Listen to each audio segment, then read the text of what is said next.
Here come the boys. Y'all ready to go swimming, baby? Come on. Give it up. Get out of that water. I tried telling y'all, it's swim lessons, baby.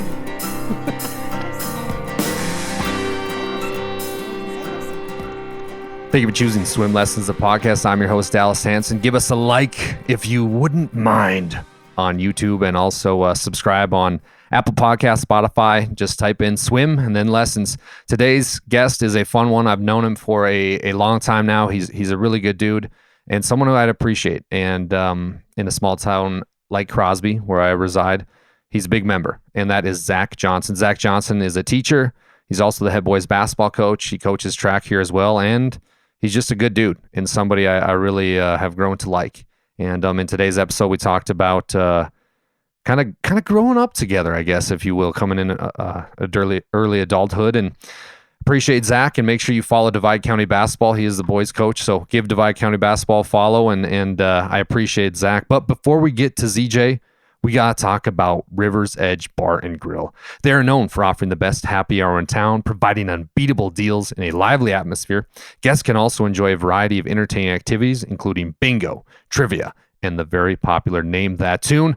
Come on down to River's Edge for great drinks, great food, and great fun. River's Edge Bar and Grill is located in Williston, North Dakota. Next up, PSP Network. It's game day. Right now, they're in the heart of basketball and hockey season, so make sure you check out their scheduled events on their website. That's psp.network, or on YouTube at PSP Network. Give them a like and a subscribe to. They've got a lot of great games coming up on all levels. Nick Kohlberg and his team do a great job. I got to do a few games with them a few last week, and they're top-notch, and it was fun working for them, so appreciate PSP Network. Let's talk a little bit about Glosso Angus. Glosso Angus is a proud sponsor of Swim Lessons, the podcast. They're your premier source for registered Black Angus cattle since 1973. Glosso Angus cattle showcase dominance, durability, and docility, and they are built to thrive on the northern plains. Check them out. That's Glosso, Glasoe, Angus.com. And then we got to talk Fancy Panda. Fancy Panda is an independently owned design studio that specializes in branding, logo design, and marketing. We focus on adding value into your business to be as successful as possible. Deliberately distinctive design. Get fancy with Fancy Panda. And last but not least, I work for them too. This is Game Day Media. More than a game. Your leader in live video sports coverage in Northwest North Dakota. At Game Day Media, our goal is to expose, support, and promote the best athletes that North Dakota has to offer. Subscribe to our channel at Game Day Media ND on YouTube. Find us on Facebook at Game Day Media for schedules, quick links to games, stats, everything you need to follow that favorite student athlete of yours, and check for upcoming events that Game Day Media will host. It's pretty cool to have Game Day Media and PSP Network in the same state. There's no excuse not to watch student athletes around the state. But before we get to ZJ, just want to say he's the man, and I wish Divide County Basketball the best. But here we go with the amazing and wise Zach Johnson. Fresh off practice, buddy. Thanks for coming. Yeah, no problem. Glad to join you on the Swim Lessons podcast. So before we hopped on, we were talking about what happened yesterday. And I know you're kind of a geography buff and your history buff, and you were telling me a little bit about what's going on right now with the military. Expand on that a little bit. Yeah, so we were talking about the events in New Orleans, and I think it was a truck, right? Like Cybertruck. Yeah. And the Toro truck, they both rented it or whatever. That's the one I was thinking of, I think. But we were just talking about how, this day and age is kind of scary with terrorism in particular, and the Islamic State, ISIS. We tend to think of these problems as really isolated to faraway places of the world. And yeah, they might come here with their attacks, but realistically, a lot of these attacks are being carried out by American citizens, which is troubling. Both of the gentlemen that were involved in those, I believe, were both in the military, U.S. service, different branches, and that's very concerning, I think, for the average American. Just, how do these people get to the point where they're kind of buying into these radical ideologies? And it's a scary situation for sure. But, I feel like people don't necessarily know that either. We don't tend to think about that. We think of it just being, radical Islamist extremists, whatever, but it's kind of crazy. So No, it is, and it's scary. And I mean, we were just watching the Sugar Bowl with Mm-hmm. Notre Dame and Georgia, and how they had to postpone the game because they're Right. like kind of nervous about what's going on. But yeah, and I was reading too that some about like the barriers they have. I saw two things: the barriers they had in front of Bourbon Street. Hold on. Okay. Anyways, so we were talking about how the barriers in front of Bourbon Street, they usually have them up. But I read something on X how at 3 a.m. they take them down so they can clean the garbage. Oh. And the guy had seen that or had been studying a little bit, so then he knew to go. kind of casing it out or something. But yeah. that could be wrong, and that could be totally false. I don't know. It is on X, so It's got to be true then, right? it's got to be true. But switching gears, second year as head coach of Divide County basketball, I have to say one of the best feelings in my personal life was when I got the job at Divide County. From you go through all the interviews with Kent Harding very well. Your athletic director, and it was a cool feeling because it's like, okay, wow, I get a program. I get to run my own thing. This is literally mine. I'm the head boys basketball coach. We go as I go. As much work as we want to put in, I get to control that. I get to do this. Offense, defense. It's got to be a good feeling. Take me to the moment when you got the job, and you're like, oh, dude, this is because you were a longtime assistant with Kent on the girls program, and then interviewed for the boys, and you got it. Like, what was your emotions? I was very excited. I mean, you touched on it a second ago. Just getting to learn from a coach like Kent Harding was really cool. I feel like he trusts me a lot with the JV program, and we had a really good relationship working together. And I learned a lot about, just like you said, program building and trying to work, with those younger kids and kind of bring them along from the junior high up through, the JV squad and up obviously with the varsity. It was very cool. I feel really blessed because in my life I've played and also gotten to just observe a lot of great coaches. In high school I had the opportunity to play for two coaches that I'm sure will be in the Hall of Fame. One of them already is Mike McLean. Okay. At CM Russell. He was the head coach there long before I came, and then he actually came back and was coaching the sophomore program when I was through high school. So it was a really cool thing. You get a guy that had won several state titles at my high school and came back and just got to build some of the younger kids up. That was awesome. And then my head coach, my senior year of varsity, was John Sislow, and he's won a couple state titles since just one since my high school days, and he had won a few before that as well. So getting to learn from those guys is great. And then I don't know if you know or not, but my grandpa's Wayne Johnson. Tell me about that. Yeah. And he coached for, God, what was it, like 55 years or something between different levels, boys and girls, high school. And then also he coached, how many years was it? Like, I want to say it was like 19 years at Dakota College at Botno on the women's side. So, being around that as a kid was pretty cool too. You get to see, you look at him and you're just like, oh, it's grandpa. But he's very knowledgeable about the game. And it's just cool now with my own program, really getting to talk shop with these guys. And then, outside of basketball, even talking shop with other coaches, Bob Brown, Nate Nelson, and, Barry Hagan, even Dylan Loper and some of those guys that have coached, years, different sports. And you get a lot about, how you want your culture to be, what you want your program to look like. And as you said, it's your baby. Mm-hmm. So you get what you put into it. Mm-hmm. I'll say that. Last year we were hard up. We had a tough year last year, and that was hard for me and my assistant Trevor Tomte, and we really talked this spring and into the summer about what's got to change. What do we need to get these guys feeling positive and confident in their game, and get to the point where we're having a little more success. And we've struggled early on here. We've had a couple tough ones, but I can see in practice and in the games that we've come a long ways. And I'm thinking that's going to continue to build as we go. Yeah. We're coming off 2 games now, White Shield and Drake Animus this weekend, that played really well in both of them. First one we didn't get, it kind of slipped away at the end. And I told our boys, this, you kind of take your lumps, you get in these games that are close and come down to the wire.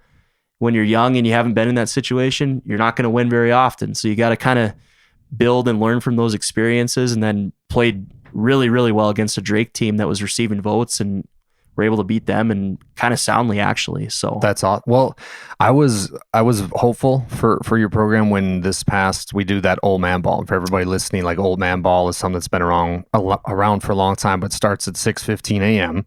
Monday, Wednesday, Friday. Shout out Monty Ellington.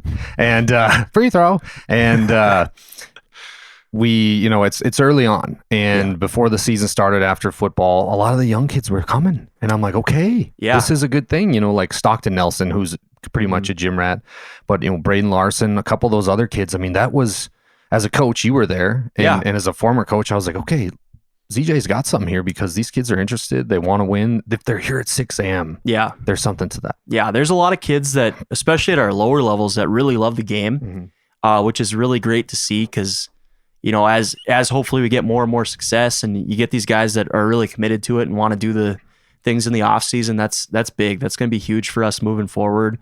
And it's obviously very exciting when you have a group of guys that really enjoys playing, and kind of pushes other guys to come along that are maybe more reluctant, So that it's big to have that in the program, for sure. Well, Stockton's such an interesting case, because when I came in the program, he was a 7th grader, and we were at an open gym before the season started, and we had a decent team, and Stockton was at this open gym playing so well, and Trevor was my assistant too. Yeah. And I'm like, dude, this Nelson kid's good. And then I'm like, we might have to give him a varsity jersey. And then he started playing and practicing. By the end of the year, he was starting. Yeah. So I mean, you have that main block with you. Yeah, and his role has changed a ton too, right? I mean, that's the really cool thing with him is, playing at such a young age. Obviously, he was good enough to play, but then your role kind of changes. As a young guy, you're kind of there to do some of the dirty work and, maybe hit a couple threes here or there. And now we asked him to do so much more. And I feel so bad, last year was so tough where, he went down with injury, and our team dealt with that and tried to overcome that. And it didn't really get him down though. You talk to him during the season and you're trying to check in, where's your head at? How you doing? And he's always upbeat and, trying to help guys along. And, you can't ask for better kids to him. And we have a lot of great kids that, pull the others along, so to speak, but, he's stepped up big time this year. He's, I think, our leading rebounder. He's either first or second in scoring average. I think this last game I was statting it. I think I had him for 9 steals. Really? So, I mean, we've kind of changed our play style a little bit from last year too, and that's made a big difference for some of our guys too. And I haven't seen a game yet. What are you doing defensively? Last year we played almost exclusively 2-3 zone. Okay. This year we're much more active on the defensive end, just trying to force turnovers, play with a little more pace, try to get some easy ones, in transition and turn people over. And the games where we've been able to do that, we've had a lot of success. So, we kind of play a little bit of a full court press that, relies on kind of our length. We got some guys like Hunter Nelson that have just long arms that go for days, you know, and just trying to bat balls down and trap where it's opportune. And then we kind of fall back into man, but it's not a passive man. It's up in your grill and trying to get some points in transition, turn people over. So I went and watched Bismarck High play Minot High. Yeah. And Wilhelm runs that insane press. We were 3 possessions into the game. And at that level, the assistant coaches make the subs. Yeah. This assistant coach had on his piece of paper, he starts yelling out names, and they went 5 in, 5 out. Yeah. Like a line change. Right from the get-go. And their press is how it is, and everybody listening. Wilhelm's press is in your face, trap, fall back, but they're using so many people. It's 5 in, 5 out. Yeah. It's death by 1,000 cuts pretty much. Right. And what a luxury to have that where you can really make those substitutions. Guys are playing their butt off and you get fresh legs in and you don't really miss a beat, And that's where we're hoping to get to eventually. I mean, it's tougher obviously in a smaller program, but just get guys comfortable playing their role. One of the things that my grandpa tells me all the time that he works with his programs or has worked in the past is just do what you're great at. Not everyone's going to score 15, 20 points a game. Maybe you're a great screen setter. Maybe you're the best rebounder on the team, right? Go get every rebound.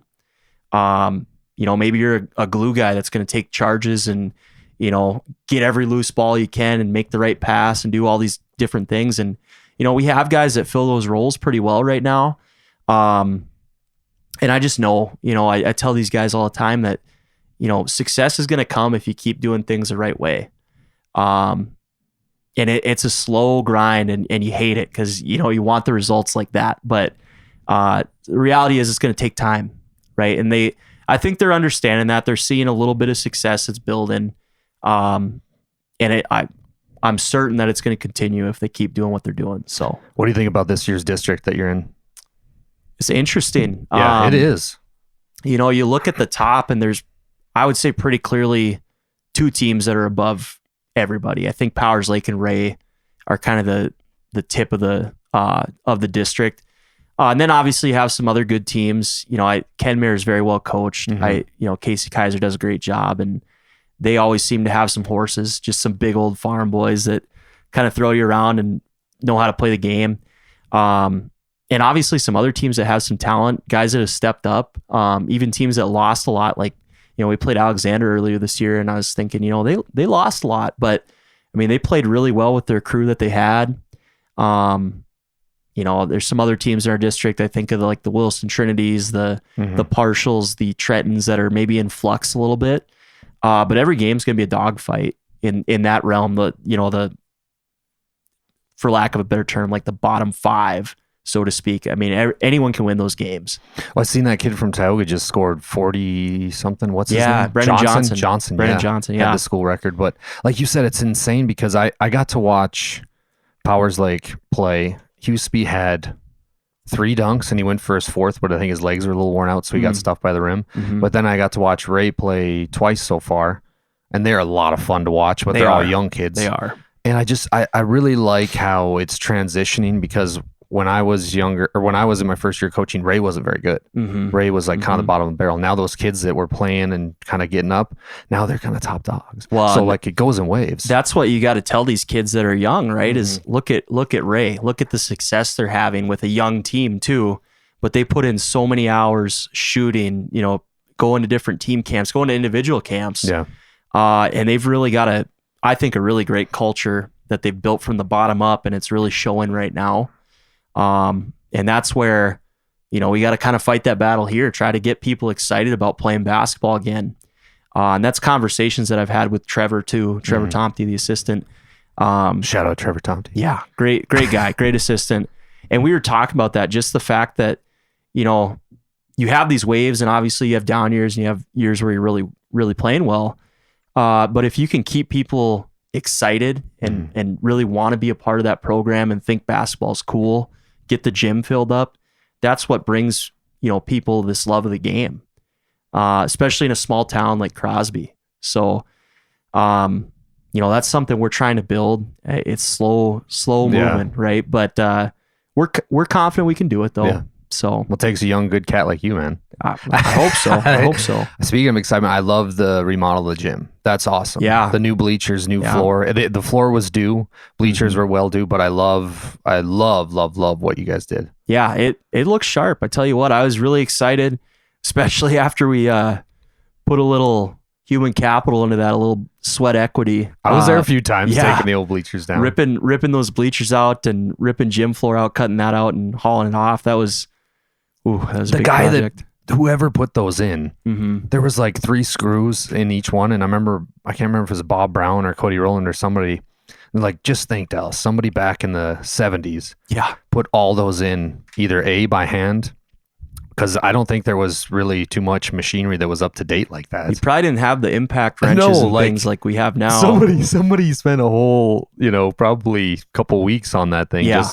But there was so many, before you moved here, the gym was, because we did the district tournament here, so many great games, tournaments, but it would be full. But now with the district tournaments moving and the regional tournaments kind of moving, it was time. I mean, they reduced the capacity a little bit, which I get 100%. Yeah. Because it's not fun when you got a big gym like that with all those old wooden bleachers and it's not even and it's empty, full. right? Yeah, it's empty. But exciting part of your life. Congratulations too on the birth of your son, man. Yeah. Or dads. It's crazy to think our kids will be in the same class, right? Or will Calvin be a year older than Cade?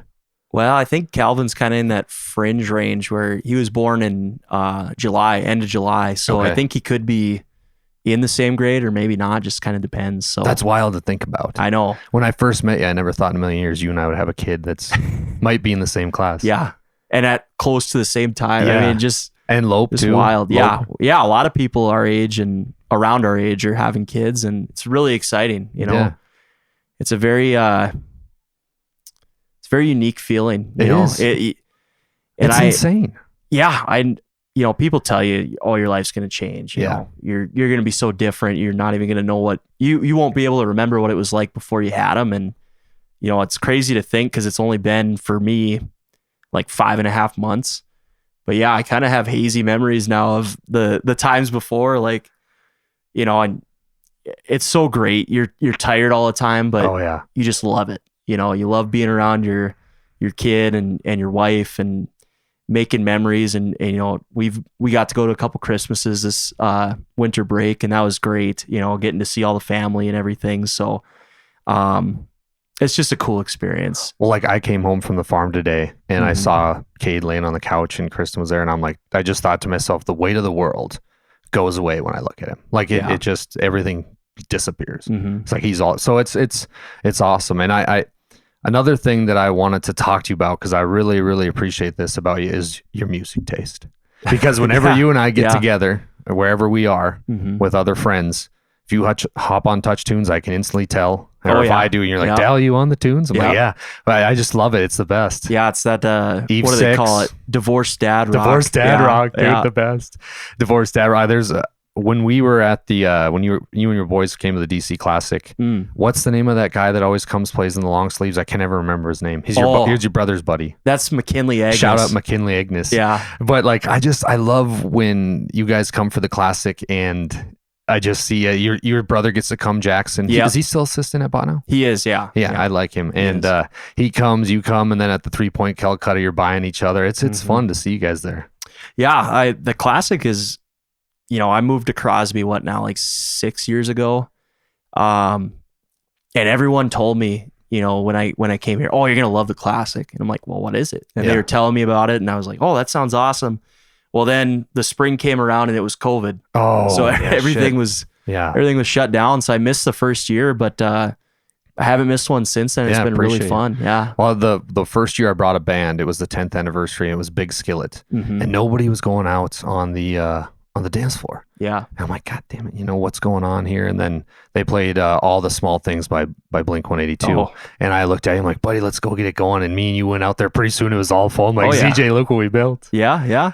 I love it. Any music, any live music, I'm a sucker for. Me Same too. with my brother. Me too. He loves live music, and you know, I give him crap all the time because we'll go to like Ebenezer's and Minot, and they usually have, you know, even if it's one guy, Yeah, one on man that band little or whatever, stage, yeah. he's just always feeding him $20 bills, and I'm just like, it's like 6 o'clock, dude. Take it easy. But that's just him. So, Montana State or NDSU Monday night? Who you taking? oh, Montana State for sure. You I'm an think so? alum. I I'm an know. I alum. forgot about Yeah. that. Yeah. Yeah. Touchdown Tommy. Touchdown Tommy. It feels like he's been there forever, and he kind of has. But I remember, I think it was his freshman year when NDSU played In the Montana championship, State in the yeah. championship. Must have been 21 Yeah. or 22.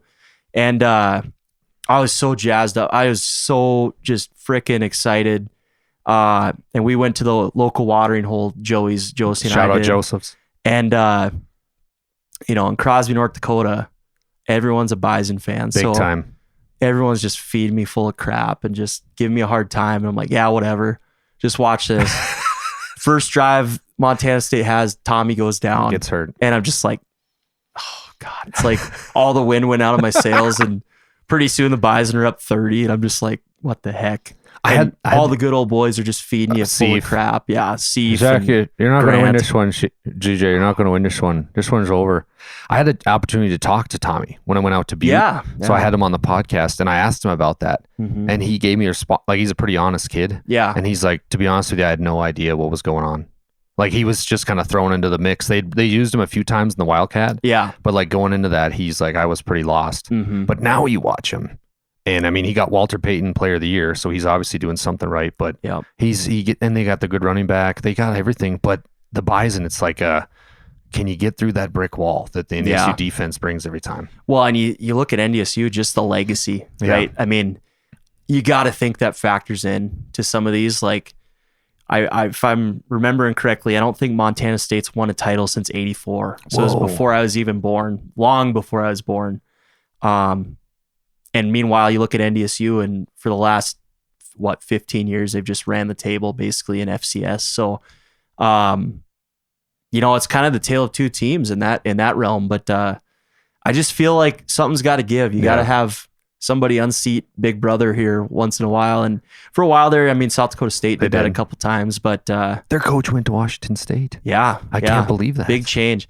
And I think my buddies that follow the Cats really religiously were telling me that Vegan got an extension. No way. For the Cats. Oh, I yeah, think I did he's see locked that. up for like 5 more years or something like that. That's big. Yeah. That's really big. And we were just like, man, the way FCS is going, there's so many teams leaving. It's like maybe the Cats have a window here if they stay in that level, like maybe put on a couple year stretch of getting to that title game and maybe win a couple would be pretty cool. So, what do you think of Bozeman?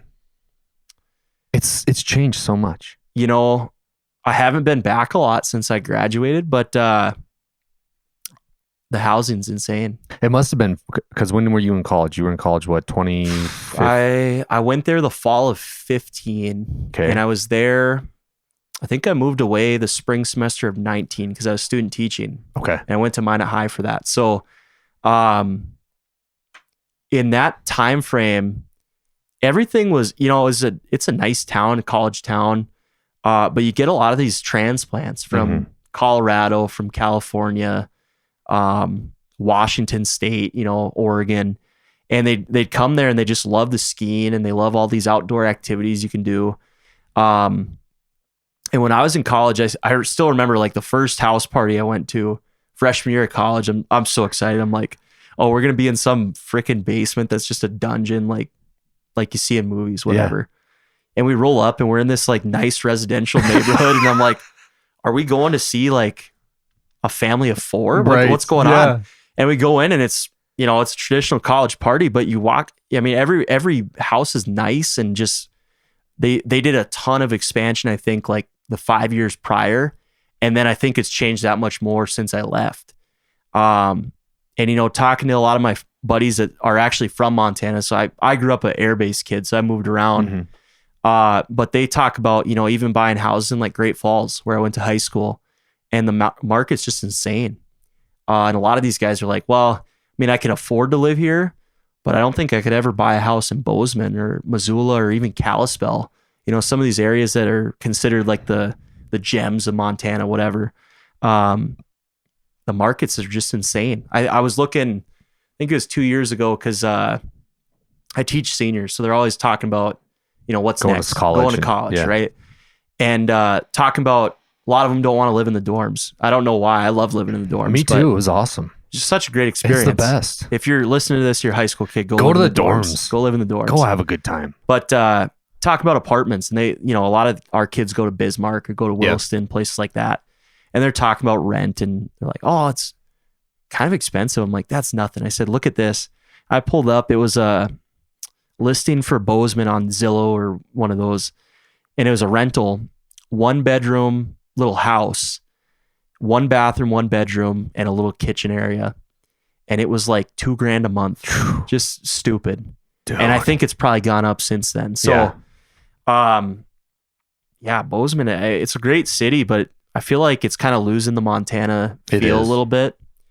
And I don't know. I'm not one of those that's just super pure, like, oh, it's got to get these people out of here. They're not from Montana, whatever. Because I wasn't from Montana either. But I do think it's a weird situation for sure. Well, when I went, Zach Jovic got married there this past summer. So we went there, and Trevor and I hung out there the night before downtown, and we're sitting by this guy at this really cool outdoor patio bar area. We're just kind of having a good time, listening to music, and we started conversing with this guy next to us, and he was a Bozeman lifey. And we're like, dude, this town is pretty like epic. And he's like, no, man, like Bozeman, it lost its soul in the 80s. So he like told us this long rant about how they like sold out to some corporate people. Oh, man. So I hear what you're saying when they're like, yeah, no, Bozeman's. Well, if you get somebody that's really from there, or like that is older, they 100% hate what it's become, They which get is pissed off. sad. Well, they Like, call it Bos Angeles. yeah, I hear that all the time.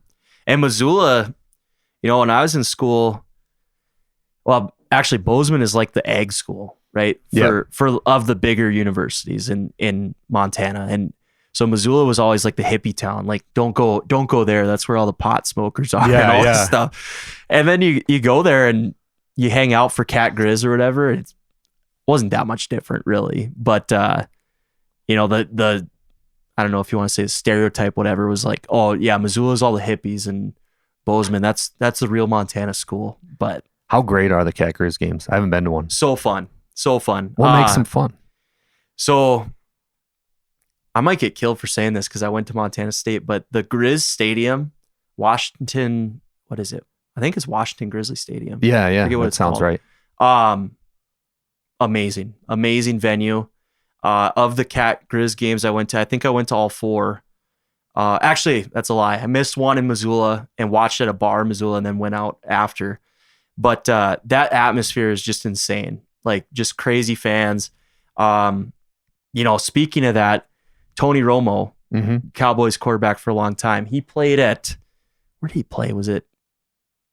Played at some tiny school. Was it Northern Illinois or something like that? I think so. Yeah, that sounds right. They came to a Grizz game back in the day when he was playing, and he was on record at one point. I don't remember when it was in his playing career.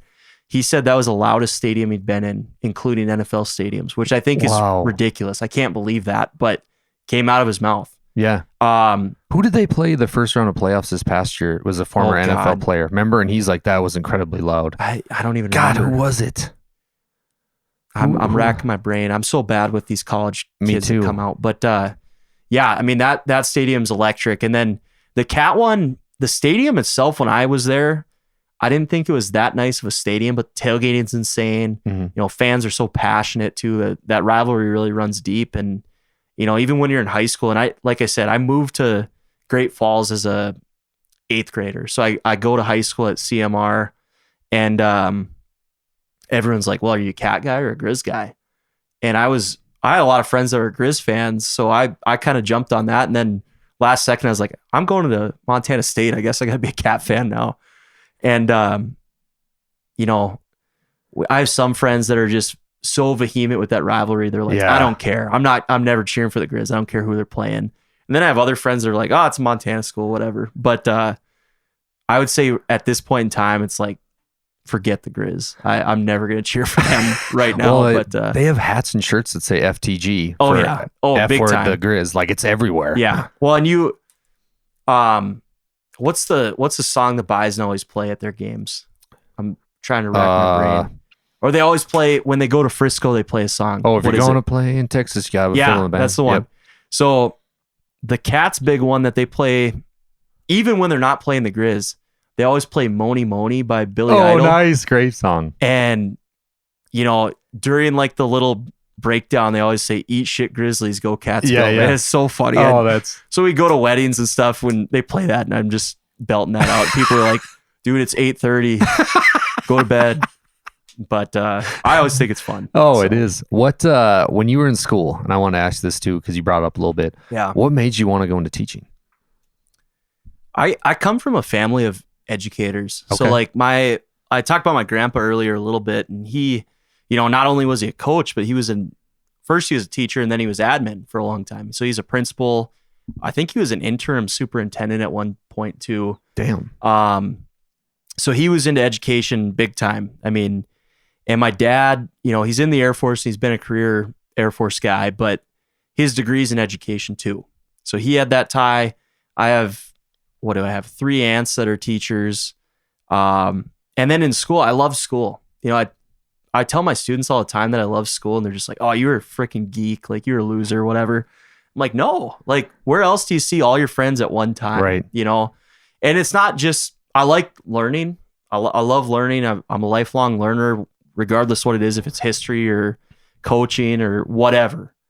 And not to mention all the activities you're in. You're in different clubs, you're in different sports, you're in the band, you're in choir, whatever it might be, whatever your thing is, there's a place for you, right? I think that's really such a cool thing. And then, school is kind of the low stakes environment that teaches you about life, right? So kids are always complaining, well, when am I going to need this? You know, they say that all the time, especially in math classrooms. I was one of those kids though, in math. Anyways. And I get it to an extent, but it's not about the content. It's about all the other stuff you learn, right? How to meet deadlines and how to resolve conflicts with your peers, how to resolve conflicts with your superiors, whether it be teachers or in the future, your boss, whatever it might be, working with people you don't necessarily have a lot in common with. Those skills are really valuable, right? So school's just always been something I've loved. And then when I was I think my junior year of high school, I got the chance to kind of do like a buddy program where I went to some elementary schools and got to work with kids and whatnot. And it really scratched an itch. Like I felt like it was a really cool experience. And I could never deal with really little kids, like elementary age kids. Those people, God bless them. I subbed a few times there. It was tough. I can't imagine. Dallas Hanson in the elementary classroom. It was like the end of the day. I'm like, I need to go to bed. Yeah. It's so long. Or I need a drink, right? Whatever.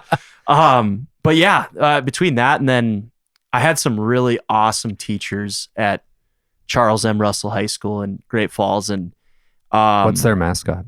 The Rustlers. The Rustlers. Yeah. What's a rustler? A rustler is like somebody that steals cattle. Oh yeah, of course, yeah. It's named after this famous Western painter, Charles Russell. Oh wow! And so you can, look him up. He's got all kinds of Western paintings that sell for thousands of dollars, whatever. But that was our mascot, and I had just great teachers. I didn't know what I wanted to teach at first. I was always really into history. And I was really into English, which is weird. Like I hate all the grammar stuff and that, but I loved reading. Loved reading all the classics and getting to talk about them with people. And that's what like our AP classes was all discussion, right? So really fostered that love of learning and just trying to understand the world, I guess. And you talk about like geography and history, like that's the stuff I love. Mm-hmm. And specifically, I really love American history. So, which really, it's kind of a cop out because there's only 250 plus years of American history compared to like thousands of years of world history. So world history, not as much my thing. But, when I listen to, are you familiar with Shane Gillis, the comedian? Oh yeah. Yeah. He's a big history buff. Yes. And I just love the random facts that he has. Oh, and he's hilarious. He's the best. Like when he tells them, he's just Ben Franklin's teeth. Yes. Because that was right one. Like it. And I love how he put in his stand up, and he flat out says like when he's on Rogan and stuff, how he's like, I just find myself reading a history book. Yeah. Yeah. It's awesome. And you would never think so, right? He's just a brash, like, you look at him, you're like, this guy's a dumbass. Yeah. And then he just drops some factual that's actually pretty accurate most of the time too, which is really cool. I would love to see him come to Crosby because he's a pretty big fan of the Bud Lights. And he'd probably be like, I love these people. This is how we do it. Meets up with a guy like Seep or somebody. Oh my God. Yeah. It would be comedic gold too. He could make a bunch of bits out of the people from Crosby. Are you kidding? We have so many characters. Would you, when you were figuring out you were going to be a teacher, did you ever think in your wildest dreams, hey, I'm gonna become a teacher. I'm gonna move to a small town, North Dakota. I'm gonna meet my future wife there, and then we're gonna have a baby? No, hell no. Like, so is it wild? Here, I'll tell you this story. So, like I said, I was at Montana State, and it was time to student teach, and I was not good with money in college. Like, I had no money, and my dad's like, okay, are you going to stay in Bozeman and try to student teach there or one of the surrounding areas? Because it was pretty tough to get if you wanted to student teach in Bozeman, it wasn't like unheard of. Like you could do it, but typically, like I wanted to do just high school. I didn't want to do junior high or elementary. So, it kind of was limited in how many people they would take, and only certain teachers can take or will take student teachers. Oh, wow. Right. So, my options were basically like I could go to Manhattan, which is probably 30-ish miles from Bozeman, just a little tiny town, probably smaller than Crosby even. Or one of the surrounding areas, I could go to Belgrade or something. Or I could try, they called it like out of region placement. And so I applied to go live with my dad in Minot. He was at the Minot Air Base then. And I was going to student teach in Minot. And I got in, I worked at Magic City campus for that spring, whatever it was, like January to April or something. And one of the guys I student taught with, I was split between two teachers, and I was teaching like U.S. history, econ, and like sociology or something. And one of the guys that I student taught with was actually from Crosby. Whoa. And so I was telling him kind of, oh, there's jobs open here, here, and here.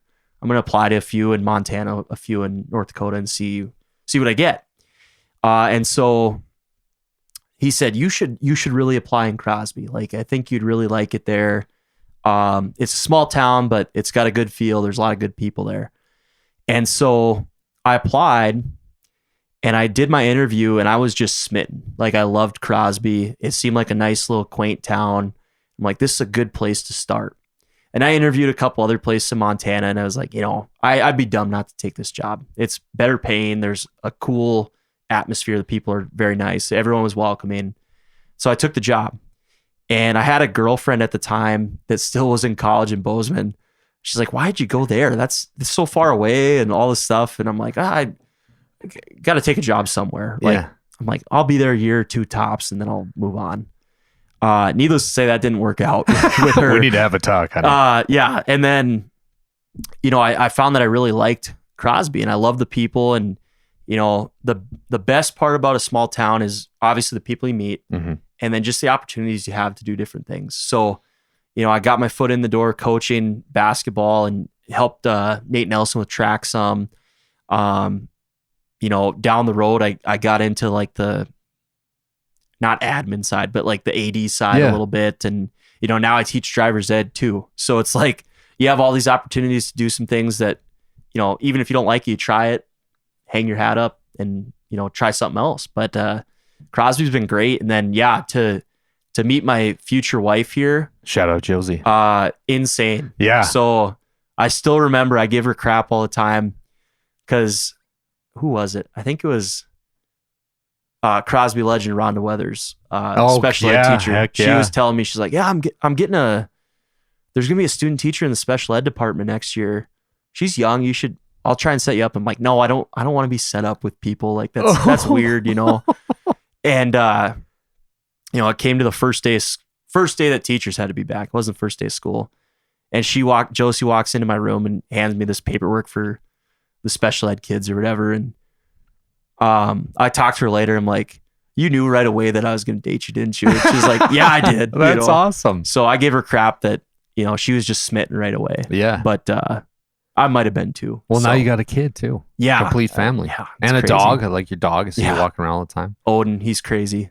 Well, we very much appreciate you, man. I hope you know that. I hope it's not an easy task to be assistant AD, head basketball coach track, and everything. But believe it or not, we've been at this for 40 minutes. Really? Yes. So feels like it not flies long at all. by. I know. But Zach, Coach Johnson, I ask everybody this, but Swim Lessons is a podcast about overcoming tough times. Leave us with something that maybe you make applicable in your life when you're kind of backs against the wall or you're trying to get through something tough. So not necessarily something I did, but I think back to my parents. My parents are very young. So when my parents found out they were pregnant with me, they were 19 and 20. So just the sacrifices they had to make to, get me to where I am today, I think that's very, very powerful. And just the amount of growing up they had to do in a short time, I just appreciate that so much. And, it's hard. I got to experience my youth a little bit before I settled down and got married and became a parent, and they didn't really get that. And so I think that's made me a more gracious person. I fall short of this all the time, but trying to be grateful for what you have, whether it be the people you have, or where you're at in life. And just realizing that you didn't do it by yourself. People helped you to get to where you're at. And just, sometimes it might seem weird, but taking the time to try and talk to somebody and thank them, for what they've done for you. Even your players, as a coach, we kind of think that, we make the team. We're the reason we have success, whatever. And in reality, it's a combination of so many people. You know, your youth coaches, your parents of your kids, the kids themselves putting in work in the off season, things like that. And in your family life, you know, your parents, your grandparents, your extended family. I can't wait to see down the road what my kid teaches me, you know, as he develops and gets older. You know, what am I going to learn about being a father and being a better person from him? Wow. Perfect. One thing Cade's taught me is value your sleep. Yeah. I hear you there. It's tough, dude. That's where we're at right now. It's brutal. Me too. Like he sleeps, he's pretty good, but like he sleeps from like last night, it was 11 PM and then he kind of woke up, we fed him.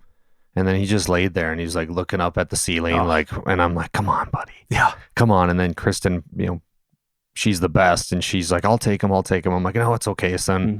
Mm-hmm. I was watching the Rodgers documentary. Have you watched that? No, I'm boycotting Rodgers. I was because you're a Packers guy. I'm a Packers guy, big time. What, you don't like him?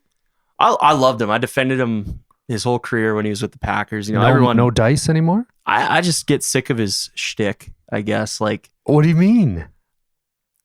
You know how Rodgers is. Like, he's the smartest guy in the room, and he's gonna let you know about it. Yeah, that's right? true. Like, nothing against him, great football player, whatever. But I think this Jets experiment has been a colossal failure. Well, I mean, bad luck to start with, obviously, but this year, I mean, they've tried to give him everything that he wanted, and it's just not worked out. So that's been a bummer for Jets fans. I mean, their life is miserable. I feel so bad for Jets fans. One of the tinfoil hat things I've seen on social media is, so Rodgers' high school team was named the Vikings. That was their mascot.